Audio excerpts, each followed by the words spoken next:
One of the things I always say to people is every time you have sex, change one thing. So it sounds basic, but it could be having the lights on or the lights off, or starting with your clothes on or your clothes off, or not having penetrative sex that time, or starting it with a massage, or putting the pillows on the different end of the bed, or putting off your bedding and putting it on the floor, or having sex in a different room of the house, or changing position. Because I think one of the biggest inhibitors to people changing things in their sex lives is they think that they have to kind of spice it up and that this is something massive, or that they have to introduce a really big change, and that feels really intimidating, so they don't want to try and do that, so they don't. And so avoidance is one of the biggest things that we see when it comes to some dealing with sexual and relationship problems. And so if you can break it down into smaller parts, and you can break it down into little things that you can be in control of and don't feel intimidating, then it's a really good way of just keeping things changing and moving.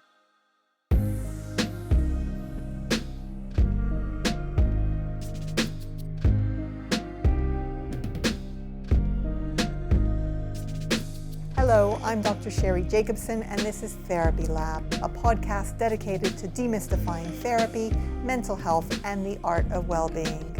In this episode, we are joined by psychosexual and relationship therapist Kate Moyle to talk about her personal experiences.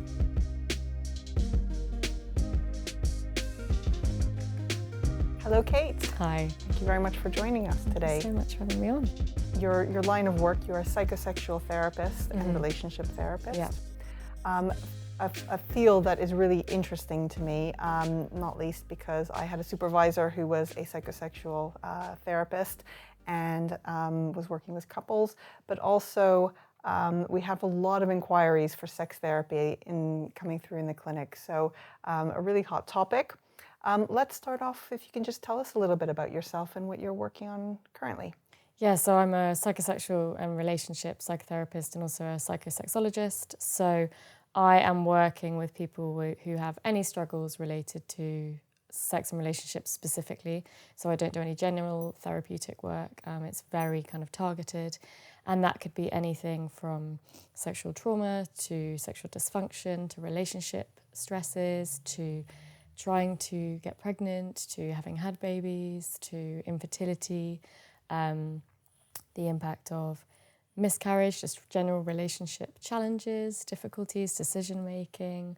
Really, the list kind of goes on and on. But for me, one of the most common threads that I feel to particularly the work with sex is that anxiety is at the foundation or at the root of most things that are going on. And even if we are working with someone, for example, who might be dealing with the impact of health on sexuality, there is a physical component, an organic component that is there, or someone who's had an injury, but there is importantly always going to be an emotional side to the physical or organic or medical impact of what's happened to them as well.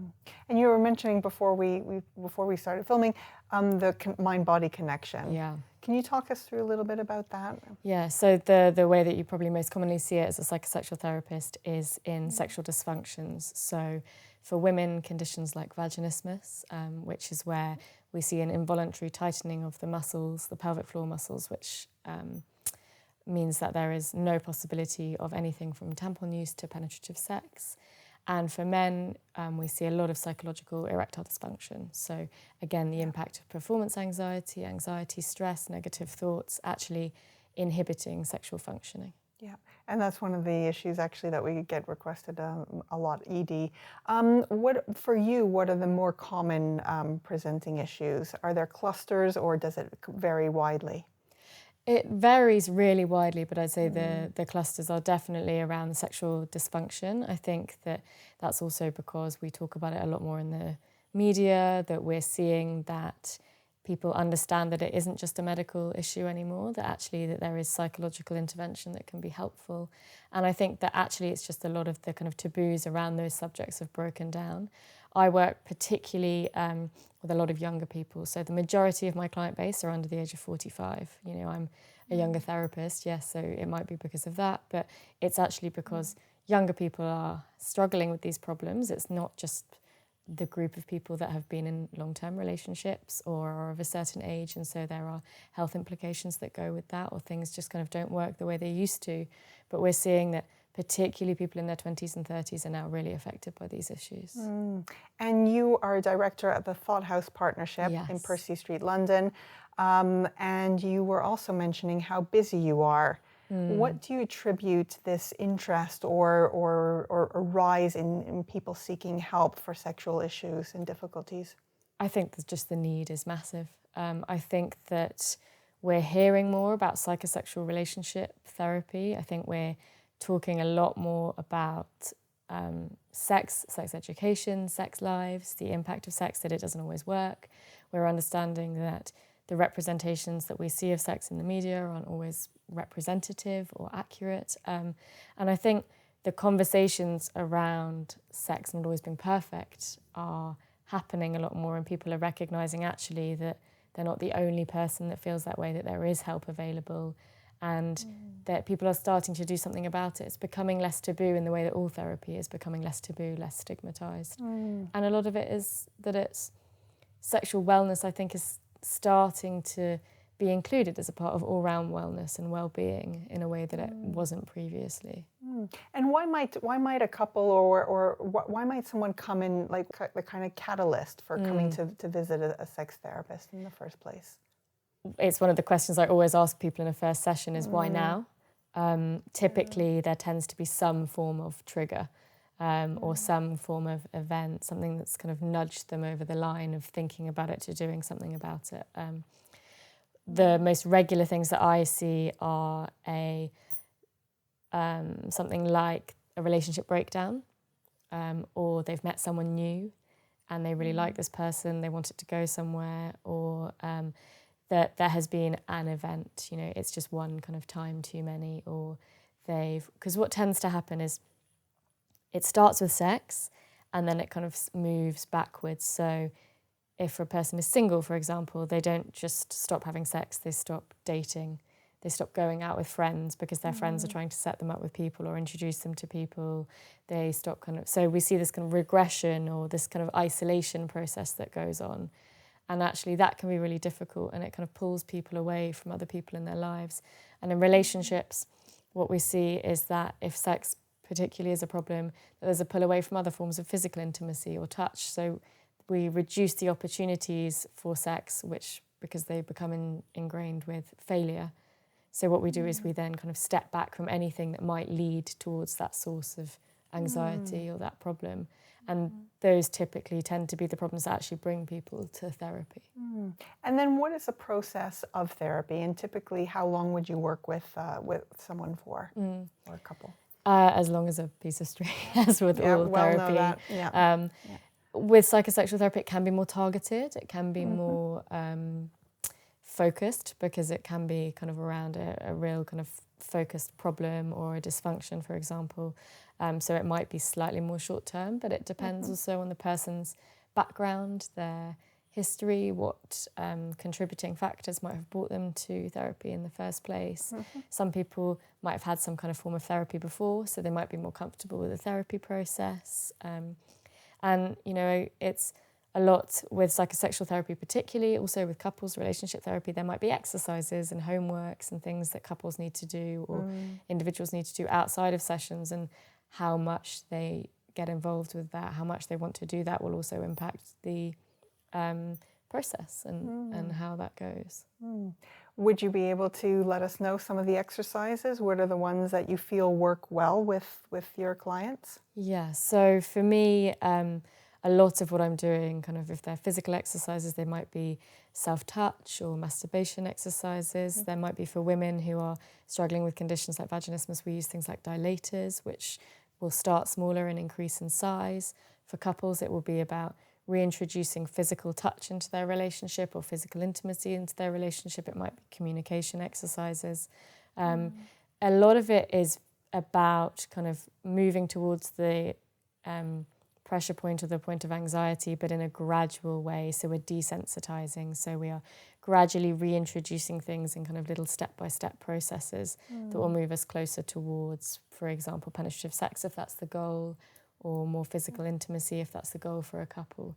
So it's about the gradual integration of these things into their life. And a big side of it for me also is education. So, for example, if someone has a lot of anxiety around sex, I'm asking them to do things like listen to podcasts about sex, read books about sex, watch TED Talks about sex. So what they're doing is becoming more comfortable and explorative with the subject, but in a non-sexual way, and in a way which is safe for them to do so. The question, what is normal sex and does it exist? You must get that a lot. How do you approach a question like that? For me, it's about finding your normal. That's the thing that I say to everyone. And there is no normal. You know, like we all don't like the same foods, like we all don't like have the same interests, the same hobbies. We don't all like the same people. So for me, it's all about your own definition of sex, what that looks like for you. A lot of the work I do is around defining and making it work for you. So how does that fit into your life? But what that also requires is challenging a lot of the kind of social cultural norms that we might hold around sex and understanding where they might come from for us when we learnt them, and seeing what we want to hold on to, what we want to let go of, what we feel works for us. And do you think sex is absolutely essential? Because I am aware of many couples who don't have sex anymore. They're perfectly joined in their relationship, and they may even have separate bedrooms. And I just wonder what your take is on the importance of sex. I think that it's how important it is for those relationships, for example, that one of the things I always say to people is you can have intimacy without sex and sex without intimacy.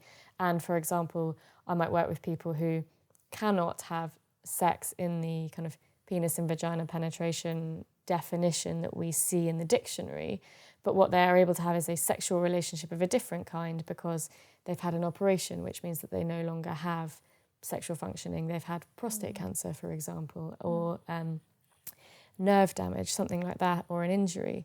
So it, for me, is about working creatively with people, and their goal might not always be sex and a sex life in that way, but it's about them having a form of closeness or intimacy, sexual pleasure, enjoyment, and we can achieve that a different way if we look at the problem creatively. And just if you can talk us through how you got into this profession. I always get asked this. For me, I came to it from a psychology background, and I first trained as a psychosexual therapist and then a relationship therapist. But I also found that when I was training, I was working out what kind of route I wanted to go down, and that I didn't have any problems asking the questions about sex. I didn't have any challenges about it. And actually, I really liked going into the kind of more hidden corners of it, because I found that you could create changes with people that no one else might know about, but it would have an impact perhaps on the rest of their life. But it was kind of a bit like turning a key where nobody can see it.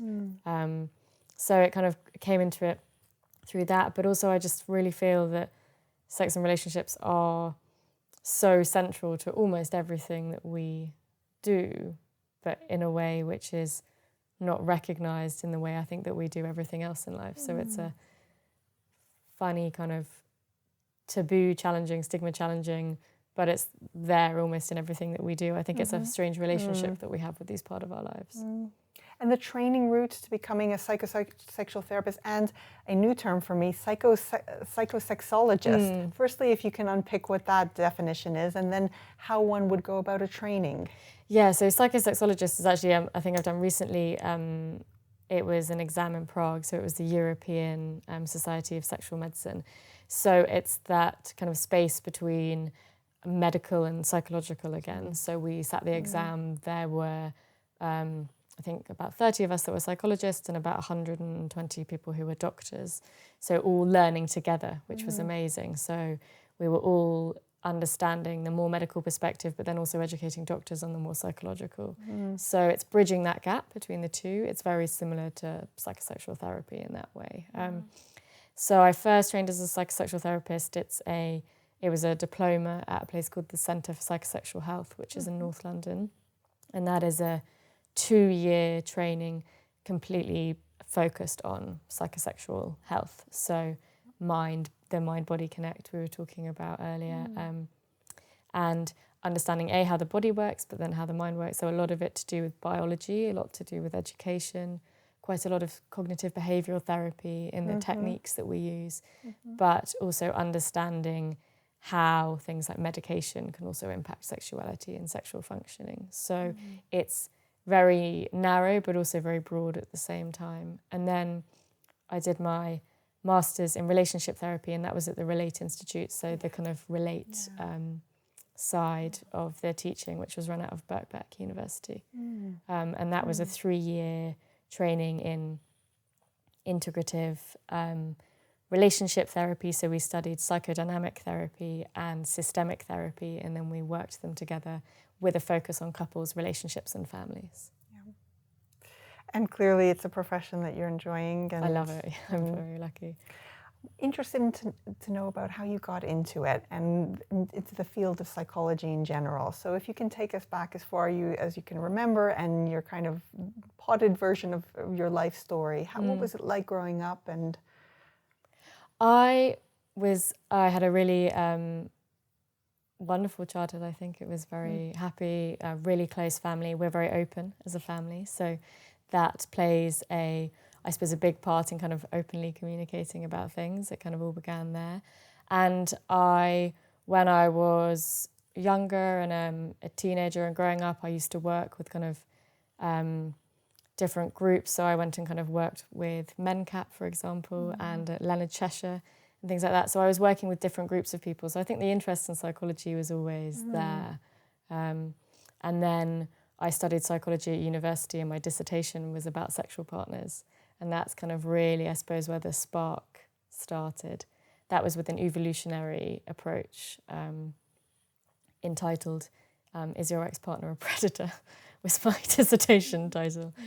So we were studying a distance-dependent defence hierarchy approach in predator-prey situations, and putting that into a situation where you bumped into a recent significant sexual partner and understanding people's reactions to those situations. So it really kind of all began there. Yeah. Any memories or any recollection of early childhood difficulties, or any struggles emotionally later on that were of note to you and that shaped you? I think, like everyone, there's always going to be difficulties. I think the challenges of just growing up, understanding yourself, kind of getting to know yourself, obviously having your own sexual experiences is always going to teach you a lot, your own different relationships. I think I always understood that every relationship taught you something different about yourself, and every kind of sexual experience also does that. But I think, I think like everyone, life has ups and downs, psychological challenges, but I think resilience is something that was always taught and kind of respected. And I never kind of expected life to be perfect, and I was never told that it would be. So that felt quite normal, I suppose, for me, that life would have ups and downs and, losses and gains and steps forward and steps back, and that rejection was also a normal part of life. And I mean, you're very busy. Sex on the Couch, a 6-part BBC 3 series that was a great watch, and presumably took up quite a bit of time. And how do you look after yourself through all the activities that you're doing in the business that you're running? And we'll talk about Lelo, upmarket sex toys in a little bit. But how do you stay well? I stay well by balancing to the best of my ability. So I'm also a mum, so I have to make sure that I am at home and I balance my time between kind of work and home well. I don't always get it right, of course. I think, like most therapists, well, I don't want to speak for all therapists, but I definitely am sometimes a bit of a hypocrite and need to practice what I preach a bit more. But I try and achieve that balance by making sure that I'm not kind of cramming too much in. I think for a good period of my life, I was always the yes man, and I said yes to absolutely everything, and got to nearly that burnout point. And I think now I'm much better at kind of pacing myself. I'm like to be quite organised. I think that really helps me. And things like I don't start my practice first thing in the morning, so I don't have to battle with rush hour. That's like my kind of gift to myself. So where I can avoid it, I don't have to kind of start my day living in London in a really stressful environment. So little things like that are a big part of it, but not. I've now got to the point where I do have to realise I can't say yes to everything. So that is a big part.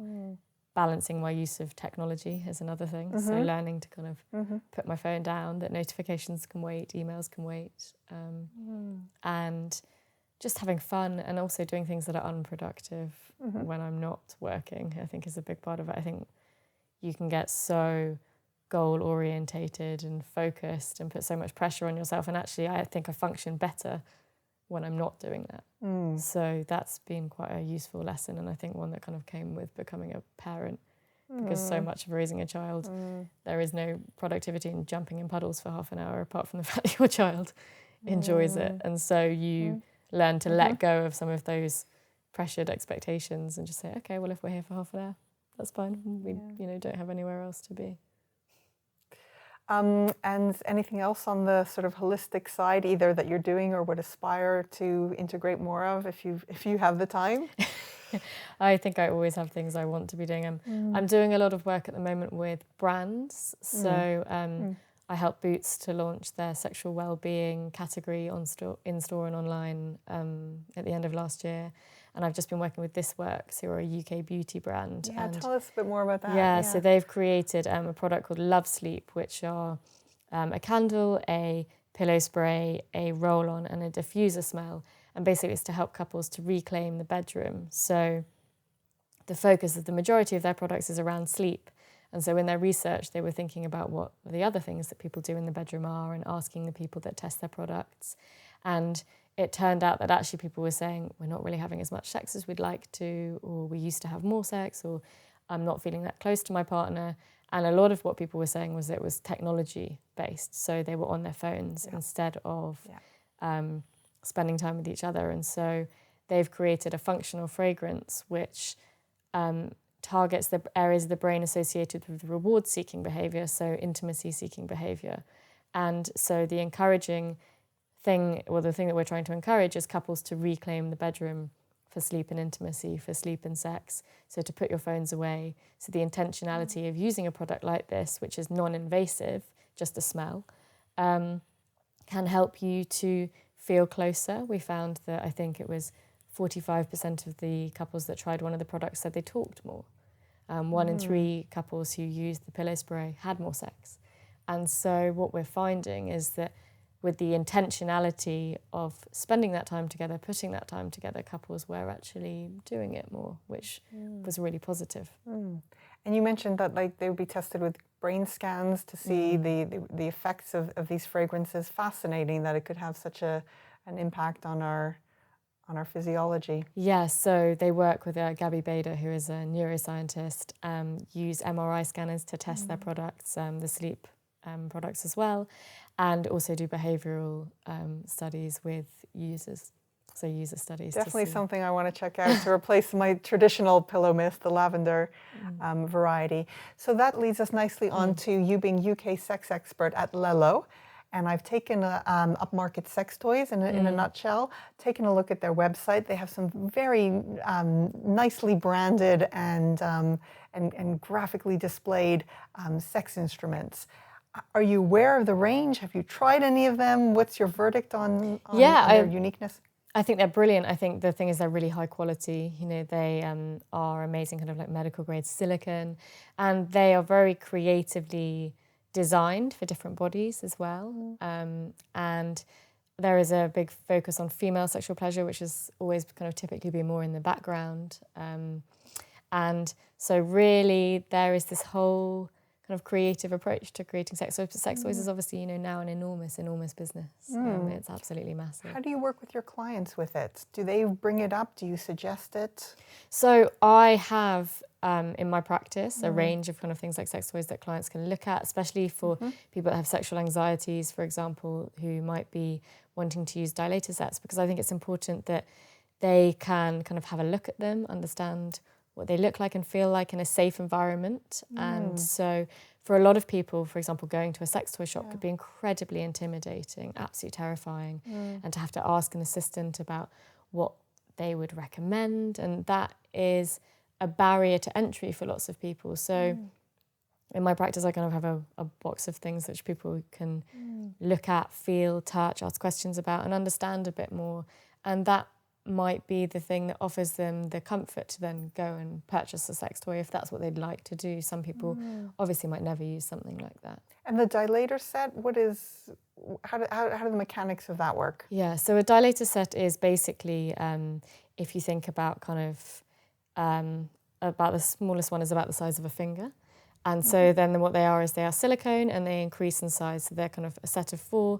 For the set that I particularly recommend coming from a shop called Shush Women's Store, which is in Hoxton. And they were designed with Bart's Hospital for women with this condition, vaginismus, because what they found was that lots of women were going into the store describing these symptoms, and it was the first place that they had gone to get some information, to get some help. And so they are a soft silicone and they are tapered. And basically you start by kind of inserting them, and the muscles then also get used to there being something in there, but you also psychologically learn to relax with some form of penetration. And so they start smaller and then you increase in size. When you've kind of mastered one step, you move on to the next. And so we see that dilators are also used to kind of post some cancer treatments for some women, and also in people who have been having surgery for transitioning. So in order to kind of get the muscles, the pelvic floor muscles, the hammock of muscles, used to there being something there. Okay, and then so we mentioned so there's toys or sort of objects. There's scents as well.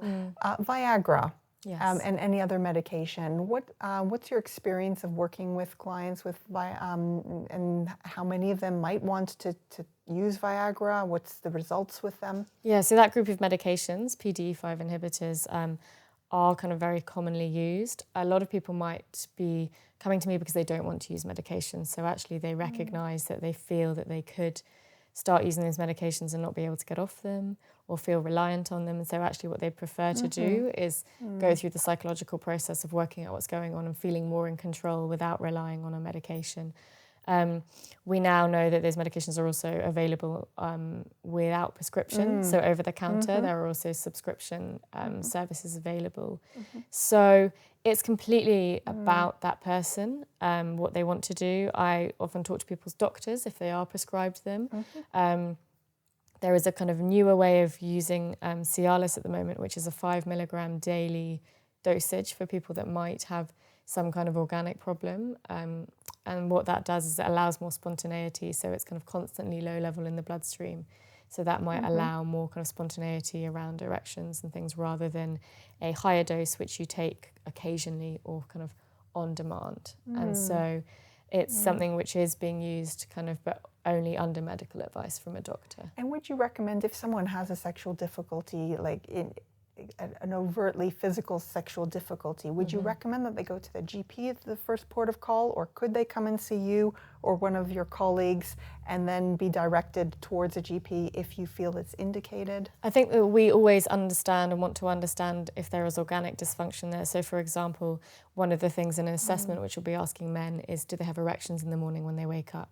So if they do, what we can see is that the function is working when there is no psychological intervention.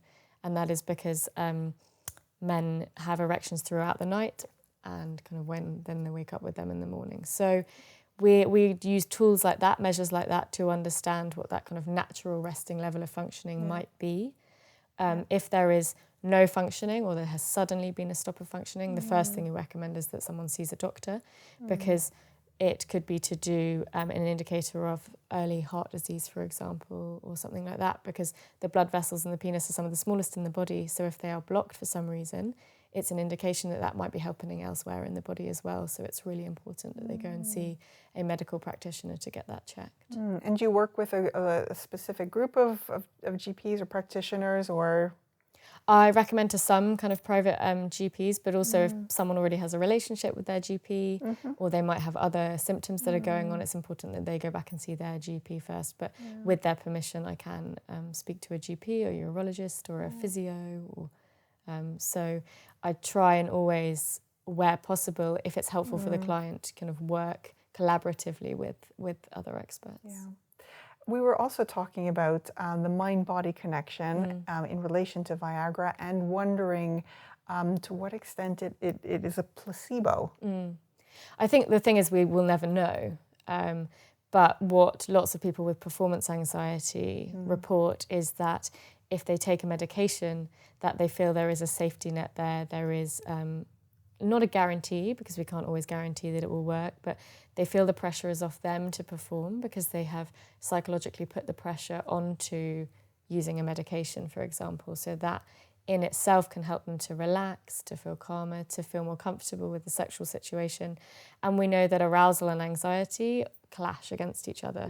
So if someone is highly stressed and highly anxious, that them sexually functioning in the way that they would like to is going to be problematic. So actually, if it makes them feel calmer, that could have an effect on their ability to sexually function.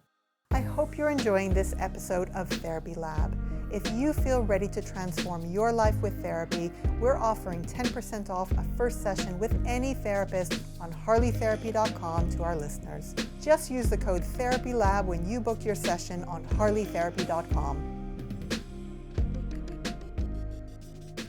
I'm also wondering about sex over time. So firstly, sex at the beginning of a relationship compared to years down the line, and also as people age. What is and obviously your clientele are on the younger side, but from what you gather, how does sex change over the course of a relationship as it extends, and over the course of one's lifetime? Yeah, I think it's one of the things that we see most commonly talked about in the media as well. And my clientele are younger in a group, but the extend from kind of 18 to 80 really, so that I am working with people across the lifespan. I think that what we see typically is that in longer term relationships, people have a reduced amount of sex. Esther Perel talks a lot about this, the kind of challenge of nurturing the erotic in a long term relationship, and the fact being that what happens at the start of a relationship is we're exploring, there's the novelty, we don't know someone, we're getting to know someone, we have higher levels of desire. We're also more invested in our relationships at the start. We kind of don't mind if we're late for work because we stay in bed, or we kind of throw everything else out the window. So we are really prioritising kind of getting that person and holding on to that relationship. Whereas as life goes on, we have to pay our mortgages and go to work and drop the kids off at school. We have to kind of navigate it alongside the reality of daily life. And what tends to happen is our relationships do slip on that priority list a bit. But I think when it comes to sex, actually, one of the groups of the highest satisfaction with sex lives are people in longer term relationships. They know each other better. They know what works for each other. They understand each other's bodies. But what we see is that they have less sex. And I think it's because we get so preoccupied with everything else that's happening in life. But we also we have to work to kind of inject that novelty aspect. And that's what our brain thrives on. We love something new and exciting. And so we get used to someone, and we do have to then kind of work to keep that part of our life a bit more exciting, desiring. Do you have any tips for that? How people listening might be able to have some boosts to their sexual connection? Yeah, one of the things I always say to people is every time you have sex, change one thing. So it sounds basic, but it could be having the lights on or the lights off, or starting with your clothes on or your clothes off, or not having penetrative sex that time, or starting it with a massage, or putting the pillows on the different end of the bed, or putting off your bedding and putting it on the floor, or having sex in a different room of the house, or changing position. Because I think one of the biggest inhibitors to people changing things in their sex lives is they think that they have to kind of spice it up, and that this is something massive, or that they have to introduce a really big change, and that feels really intimidating. So they don't want to try and do that, so they don't. And so avoidance is one of the biggest things that we see when it comes to some dealing with sexual and relationship problems. And so if you can break it down into smaller parts, and you can break it down into little things that you can be in control of and don't feel intimidating, then it's a really good way of just keeping things changing and moving. Yeah. Now, I know that there's a number of studies out that show that people are having less sex than either they're talking about or would like to in general. What's your experience of quantity of sex on average that couples are having? I think the average that we speak about in terms of research, I don't know what the specific research is, about once a month. It's something like that. Is a lot less than we think it is. But again, it's about working out what works per couple. One of the biggest problems that we see with couples in their sex lives is a difference in want. So we talk about mismatched libido, mismatched sex drive. So one person would like to have sex every other day, one person would like to have sex once a month. How do we manage that difference between couples? And that is a negotiation for them and a way of working out how each can help each other to work together, that they have to collaborate. But it's really about what works for them. And also we think about the difference in realities. Some people, the couples don't live together. Some couples work different shifts. Some couples have children that, for example, sleep in their beds, or they have young babies, or, we're constantly kind of navigating. We have to understand that our relationships and our sex lives sit in the context of the rest of our lives, and that it's impossible to isolate them from everything else that we have going on. Yeah. And does sex addiction feature frequently? What does it look like? Does it present itself? And then do you work with it or do you refer on for it? It is definitely something that comes up. So we talk about the kind of sexually compulsive behaviour, particularly around things like pornography, and any kind of other behaviours. But it's becoming, I think, a more specialist field. I have specialists that I do refer to for people because we also see that a kind of group treatment can be really helpful for people. But it is definitely something is there. And I think the thing that is really difficult for a lot of people is it's very invisible. So it can be very easily hidden from what else is going on in the rest of their lives. But it definitely impacts into working life, into family life, into sex lives with partners if there is one. And it's a really big problem for people. It can damage self-esteem, have huge feelings of shame, and it is really, really disruptive and really destructive for people. Yeah. Any other themes that you are coming across that, like, just in general, things that are presenting more of or talked about more? Yeah, one of the things that I see a lot of are people in their 20s and 30s that haven't had any sexual experiences. So they're incredibly anxious about the fact that they haven't had any sexual experiences, but it's the thing that they most want. And so there is a lot of fear and anxiety around that. We talk about performance anxiety, but it's also the fear. It becomes something which started when they were younger and has snowballed, and the older they've got and the more they feel that they would be expected as a person of a certain age to have already had a sexual experience. Their anxieties and the fears around that get bigger. And it is very anxiety-based, fear-based, fear of judgment, fear of rejection. But it's something that I've worked with a lot. And again, it's about this idea of normal and these representations of sex that we see everywhere else. And the feelings of isolation that come with having a sexual problem are that most people that come for psychosexual therapy in some way feel that they're completely on their own in their problem and isolated in that. And that is one of the biggest side effects of anything like this. So do you think that, any contributors from society, anything we're doing as large collectives that's contributing to people's, not having sex when they want to and forming close relationships? You hear about men in Japan who decide, I don't know if this, to what extent, it's just something I read about, not come across personally, but in terms of not having that intimacy or connection, of rather it being a lot easier to be on one's own. And I think that technology plays a big part in it. I think, we talk a lot about the negatives of technology and the impact on relationships. I think we also need to recognise the positives, that it helps people to form relationships. It helps people who are in different locations to stay connected, that you can talk to someone face to face who's one in London, one in Sydney. I think that, but when we are in real life, in person with someone, it puts up a barrier. I think that technology does have a lot to answer for in terms of interrupting connection, but it's not technology itself, it's how we use it. We have bad habits around it. I think that we just need to be better at thinking about kind of those things and how they play an impact in our lives. And then speaking of technology, a lot of therapy now is conducted online. So you see the rise of not only video therapy, but also text-based therapy and kind of chatbots in a way as well. How do you practice? Is it only face-to-face, or will you substitute a session online? And if, like, what's your general view of online therapy? I think it works wonderfully for lots of people, because there are obviously people that can't get out of their houses or can't access therapy, can't get to a certain location. It takes out any accessibility issues for people that need help. I think that we should be open to the fact that therapy can come in all sorts of different forms, different price points. That means that it's more accessible for people.